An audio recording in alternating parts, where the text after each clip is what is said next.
দিনের প্রচণ্ড ঠান্ডা পড়ায় গলাটা আমার ভীষণই ব্যথা। আর তোমরা হয়তো আমার কথাটা শুনে বুঝতেই পারবে শরীরটাও একটু খারাপ। কথাটা আমি মাকে বলেছিলাম, আর মাকে বলতে মা আমাকে বললো আই রান্না করে একটা জিনিস করব।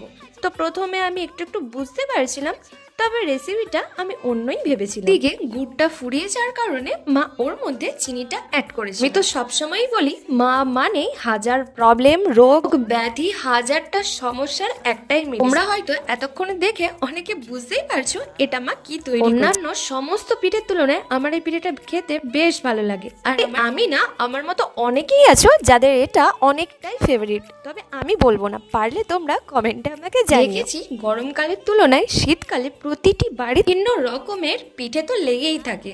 যদি তোমাদের ভালো লেগে থাকে অবশ্যই একটা লাইক, কমেন্ট আর সাবস্ক্রাইব করে দিও। আর মনে করে কমেন্টে জানিও, আমি তো বললাম বাটটার নাম কি, এর একটা সাবস্ক্রাইব আমার কাছে অনেক বড় পাওনা। টাটা।